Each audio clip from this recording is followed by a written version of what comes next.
최영일의 YTN 뉴스 정면승부.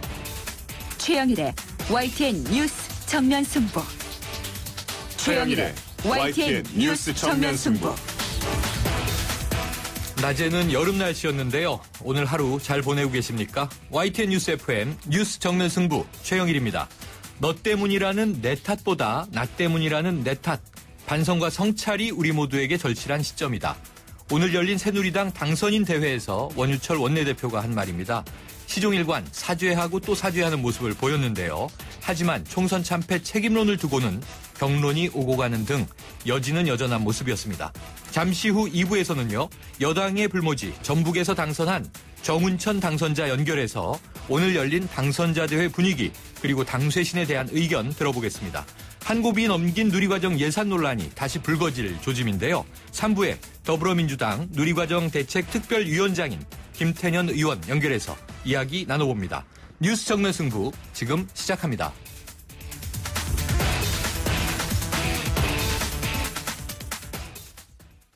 네, 정부가 다음 달 6일을 임시 공휴일로 지정할 예정입니다. 이러면 가정의 달인 다음 달은 어린이날인 5일부터 나흘간 연휴가 이어지게 됩니다. 추은호 YTN 해설위원과 함께 알아보겠습니다. 안녕하세요. 예, 안녕하십니까. 네, 임시 공휴일이 지정되면요. 다음 주 목요일부터 나흘간 황금 연휴가 계속되는데 어떤 절차가 남아있나요? 일단 임시공휴일로 지정되려면 국무회의의 심의 의결을 거쳐야 됩니다. 네. 원래 국무회의는 화요일, 오늘 항상 열릴 날이었는데요. 네. 오늘은 대통령이 다른 일정이 있어서 네네. 28일 목요일로 지금 연기가 된 상태거든요. 그래서 이 국무회의에 임시공휴일 지정의 건이 상정되면은 거기에 대해서 또 그 의결되고 나중에 대통령이 재가를 해야 됩니다. 네. 그리고 관보에 게재가 되면은 그것이 최종 효력을 발휘하게 되는데 네. 지금으로부터는 정부 실무부처가 문화체육관광부입니다. 네. 그리고 또 청와대도 오늘 박근혜 대통령도 보도국장 간담회에서 긍정적인 그 의견을 말했는데 네. 모두 긍정적인 분위기라서 통과에는 뭐 큰 무리가 없지 않을까라고 네. 생각이 됩니다. 원래 5월엔 휴무일이 많았죠. 그렇죠. 그렇지만은 올해 달력을 보시면은 5월 1일 근로자의 날 일요일이죠. 또 석탄일인 14일 토요일이죠. 네. 그래서 휴일이 줄어드는 거에 대해서 좀 안타까워하는 직장인들 많으실 네, 텐데요. 네. 5월 6일 임시 공휴일 되면은 그런 안타까움을 좀 만회하고 네. 상쇄하지 않을까라고는 생각이 됩니다. 예, 직장인들에게는 휴일 참 꿀맛 같은 날인데요. 그렇습니다. 자, 이제 임시 공휴일 관심이 큰데 자, 근데 이 기간에요. 우리나라뿐만 아니고 일본, 중국도 황금 연휴가 이어진다고 하는군요. 그렇습니다. 그러면 많은 관광객이 우리나라를 찾겠네요. 예, 먼저 일본은요. 4월 네. 29일 금요일이죠. 네. 금요일이 쇼와 일본 왕 생일입니다. 네. 그때부터 시작을 해서 다음 주에 계속 징검다리 휴일들이 계속 이어집니다. 아하. 뭐 헌법기념일, 녹색의 날, 어린이날. 그래서 대부분 그 징검다리 를 휴무일로 해서 거의 열흘간이나 일본은 휴가가 네. 이어지고요. 그래서 네. 일본은 그걸 골든위크라고 그럽니다. 네, 네. 또 중국 경우에는 4월 29일부터 네. 5월 2일까지 사흘이지만은 노동절 연휴에 들어가는데요. 네네. 많은 기업들이 그걸 좀 앞뒤로 늘리는 경우가 상당히 많다 그럽니다. 네. 그러고 보니까 동북아 3개국이 동시에 봄 휴가의 그 황금 연휴를 즐기는 셈이 되는데요. 네. 그래서 이 기간에 일본, 중국 관광객이 우리나라를 무척 많이 찾을 것으로 이렇게 예상이 됩니다. 네. 외국 관광객들은 주로 한국 찾으면은 서울이라든가 이런 유명 관광지 집중하지 않겠습니까? 네. 그래서 국내 우리 시청자 여러분들께서는 이런 번잡한 서울 벗어나서 자연과 문화 벌잡을 수 있는 네. 그런 지방으로 좀 국내 여행 다녀오시는 게 어떨까 그렇게 권해드리고 싶습니다. 역시 여행 좋아하시는 여행 마니아 추 의원님 말씀 다우신데요. 정말 뭐 날씨도 좋고 말이죠. 어쨌든 지금 뭐 내수 경기가 많이 힘드니까 그렇습니다. 관광객들의 좀 방문이 좀 이 소비 활력도 되찾아주는 계기가 됐으면 좋겠네요.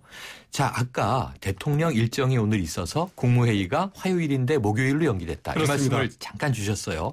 자, 정치 이야기로 화제 돌려보겠습니다.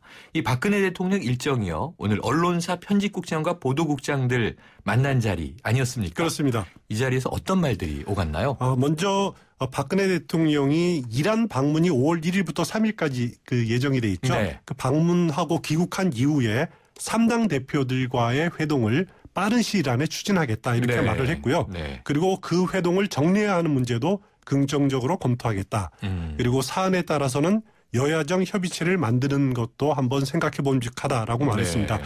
또 야당과의 연정 가능성에 대해서 묻는 질문이 있었는데요. 네. 거기에 대해서는 지난 대선 그리고 이번 총선을 통해서 국민이 만들어진 틀 안에서 협조하고 노력하고 국정을 이끌어가고 거기에 책임을 지는 것이 맞다라고 해서 사실상 연정에 대해서는 부정적인 시각을 나타냈고요. 네.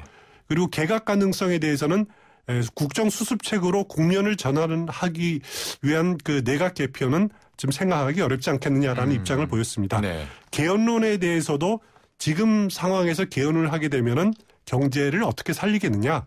먼저 경제가 살아났을 때 공감대를 모아서 하는 것이 좋겠다라는 의견을 밝혔고요. 네.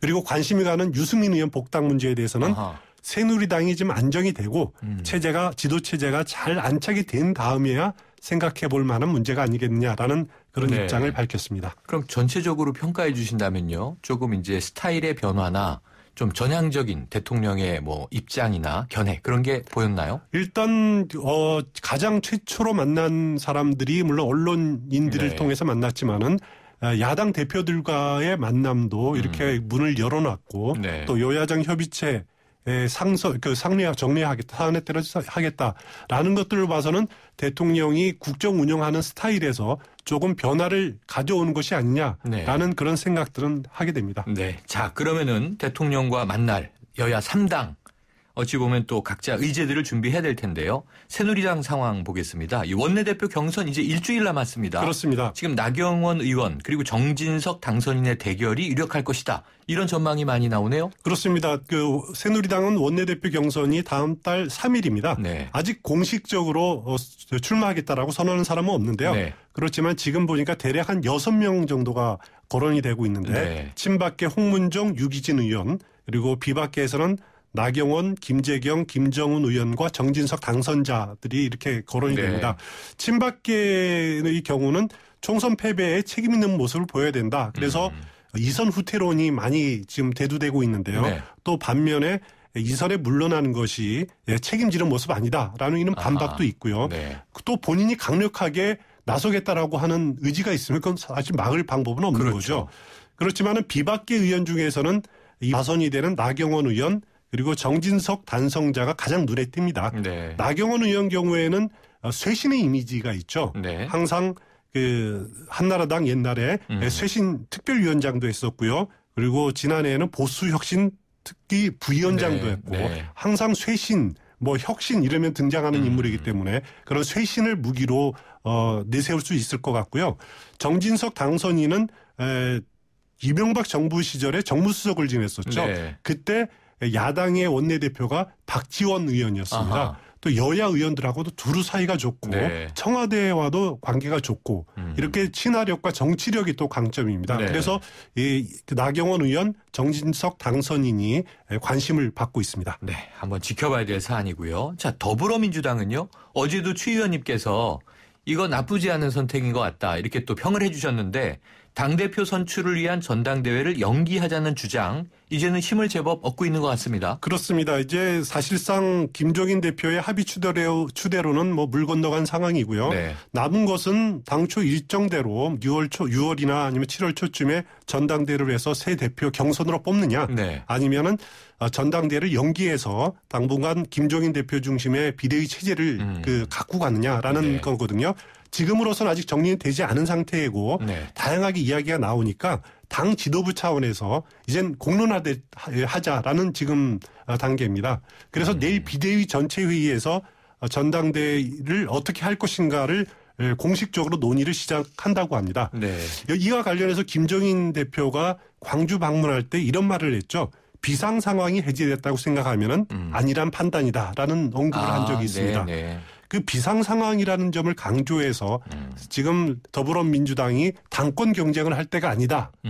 라는 점을 좀 밝힌 것 같은데. 네. 그래서 이제 김종인 대표도 명시적은 아니지만은 전당대회 연기의 필요성을 이렇게 우회적으로 강조하고 있지 않느냐라는 생각이 듭니다. 네, 당내 상황을 3부에서 김태년 의원에게 한번 좀 자세히 물어보기로 하겠고요. 자, 국민의당은요. 원내대표에 박지원 의원을 추대하는 분위기가 굳어져 가고 있다면서요? 그렇습니다. 박지원 의원 하면은 원내대표를 야당의 원내대표를 이미 2차례나 지낸 분입니다. 그렇지만은 이번에 안철수 천정배 공동대표 체제가 당분간 유지되기로 돼 있다 보니까 당초 박지원 의원이 당권이나 대권에 도전하겠다라고 하다가 이제는 원내대표 추대를 하게 되면은 그 짐을 맡겠다라고 그 입장을 밝히고 있습니다. 지금 상황에서는 20대 국회에서 국민의당의 역할이 상당히 있을 것으로 예상되지 그렇죠. 않습니까? 캐스팅 보터든 아니면 박지원 의원이 주장하는 리딩 파티 역할이든지 정치력을 발휘할 수 있는 무대다 보니까 박지원 의원으로서도 원내대표를 맡는 것을 이렇게 아주 긍정적으로 생각하고 있는 분위기입니다. 네, 지켜보죠. 알겠습니다. 오늘 소식 감사합니다. 감사합니다. 지금까지 추은호 YTN 해설위원이었습니다. 크리네어 테크. 크리네어 테크 집중기. 주물 작업, 연마 작업, 페인트 작업. 분진가스 냄새 연기 작업장 분진. 이 세상에 못 없애는 분진이 어딨어. 크리네어 테크 집중기가 다 잡아줍니다. 크리네어 테크. 크리네어 테크 집중기. 온도와 습도를 항상 일정하게 유지시켜주는 항온항습기 전문기업 AR. 전산센터, 반도체 공장, 미술관, 박물관, 귀중품 보관실을 30년 축적된 기술로 AR이 지켜드립니다. 24시간 확실한 서비스 보장 031-497-0561. 초정탄산수 작사 작곡 저 유정이가 피처링한 초정송.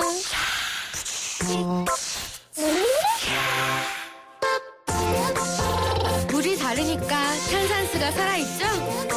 세계 3대 강천수 초정의 물로 일으킨 파란 초정탄산수. 네, 1부는 여기까지고요. 2부로 돌아오겠습니다.